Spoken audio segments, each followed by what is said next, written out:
বন্যা পরিস্থিতির খবর জানাতে এই মুহূর্তে ফেনীর লালপোলে আছেন সহকর্মী আতিয়া সজল এবং কুমিল্লার ব্রাহ্মণপাড়ায় আছেন ইশতিয়াক আহমেদ। প্রথমেই সরাসরি যাচ্ছি ফেনীতে সজলের কাছে। সজল, চট্টগ্রাম মহাসড়কের ফেনীর লালপুল এলাকায় আমরা যে এলাকাটিতে এখন দাঁড়িয়ে রয়েছি বা সড়কের যে জায়গাটিতে দাঁড়িয়ে রয়েছি, এখানে কিন্তু গত ৩-৪ দিন আগেও এই সমান পানি দিয়ে মহাসড়ক গড়িয়ে লোকালয়ে পানি প্রবেশ করেছে। যে পানিটি এসেছিল ফেনীর ফুলগাজী, পরশুরাম এবং সদর হয়ে, এরকম পানি একের পর এক নির্মাঞ্চল প্লাবিত যখন হচ্ছিল।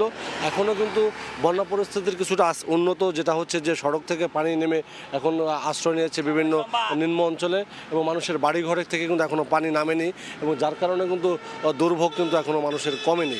যদিও সড়কের যে চলাচল যেটা ব্যাহত ছিল, সেই সড়ক থেকে পানি নেমে যাওয়ায় এখন যান চলাচল ঢাকা চট্টগ্রাম মহাসড়ক সহ আঞ্চলিক যে সড়কগুলো রয়েছে, জেলার সাথে উপজেলা সড়কের এবং যে বিভিন্ন শাখা সড়কগুলো রয়েছে, সেখানে কিন্তু যান চলাচল করতে শুরু করেছে, যার কারণে কিন্তু ত্রাণ সামগ্রী বিভিন্ন পর্যায়ে পৌঁছাতে কিছুটা সুবিধা হচ্ছে। যদিও গ্রামের অনেক নিম্নাঞ্চলে এখনও কিন্তু সড়কে যান চলাচল করার উপযোগী নই, সেখানে কিন্তু নৌকা বা অন্যান্য স্পিডবোট দিয়ে বা মাথায় করে সেখানে বিভিন্ন ত্রাণ সামগ্রী পৌঁছানো হচ্ছে।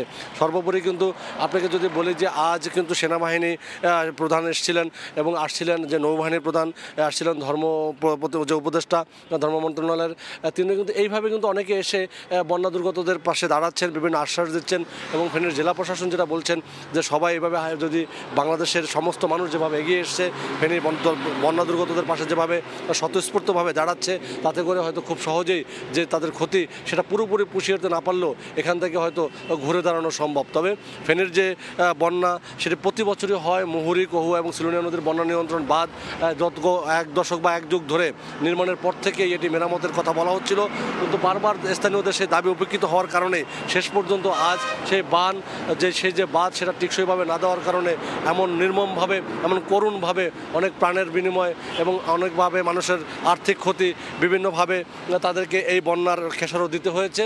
এবং তারা যেটা জানিয়েছেন, বন্যা পরিস্থিতির এখন উন্নত হলো যে এখনও ত্রাণ সামগ্রীর অপর্যাপ্ততা রয়েছে, যে ত্রাণ আসছে সেটি সঠিকভাবে বিলি বন্টন হচ্ছে না এবং মেডিকেল যে ইকুইপমেন্টগুলো রয়েছে যেগুলো পানিবাহিত রোগ ছড়াচ্ছে, ডায়রিয়া, কলেরা, আমাশয় এবং চর্মরোগ, সেগুলোর জন্য প্রচুর পরিমাণ ওষুধ দরকার, মহিলাদের হাইজিনিক মেনটেন করার জন্য ইকুইপমেন্ট দরকার চিকিৎসক এবং নার্স, এবং সব মিলে যদি সব সমবন্টন করা যায় তাহলে বাংলাদেশের মানুষ যেভাবে পাশে দাঁড়িয়েছে সেভাবে হয়তো মানুষ ঘুরে দাঁড়াতে পারবে। আমরা কুমিল্লার বন্যা পরিস্থিতি জানতে চলে যাব, সেখানে রয়েছেন আমাদের সহকর্মী ইশতিয়াক আহমেদ।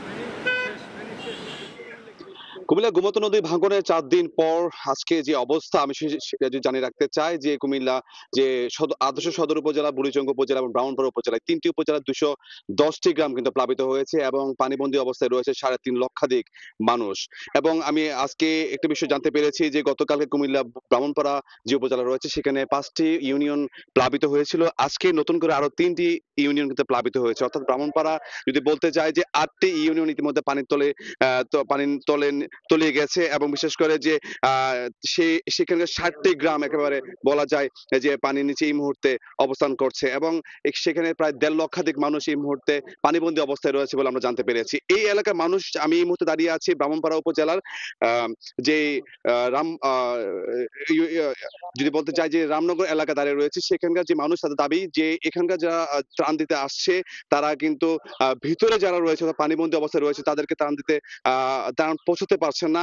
কারণ হচ্ছে তাদের এখানে যে নৌকার কারণে তারা সেখানে সেই দুর্গম এলাকার মধ্যে তারা গিয়ে পৌঁছতে পারছে না।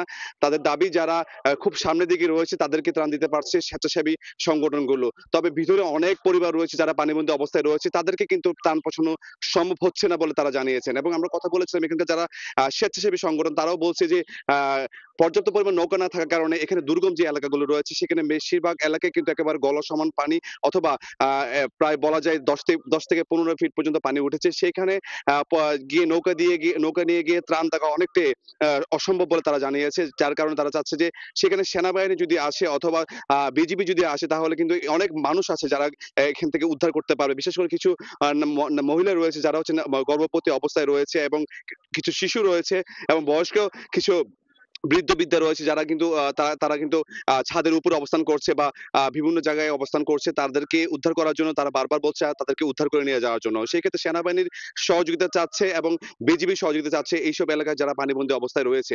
তবে আমি যদি বলতে চাই যে এখন পর্যন্ত আমরা জানতে পেরেছি ৫ জন মানুষ কিন্তু বন্যায় পানিতে ডুবে পানিতে তলিয়ে গিয়ে মারা গিয়েছে কুমিল্লা জেলা জুড়ে। তবে বেসরকারিভাবে সেটা আমরা জানতে পেরেছি যে ১০ জনের মতো প্রায় ইতিমধ্যে ৪ দিনে মারা গিয়েছে। তো এই ছিল আমার কাছে সর্বশেষ কুমিল্লা ব্রাহ্মণপাড়া উপজেলা থেকে বন্যার পরিস্থিতি। বন্যা পরিস্থিতির খবর জানাতে আমাদের সঙ্গে কুমিল্লা থেকে যুক্ত হয়েছিলেন সহকর্মী ইশতিয়াক আহমেদ এবং তারও আগে ফেনী থেকে যুক্ত হয়েছিলেন সহকর্মী আতিয়ার সজল।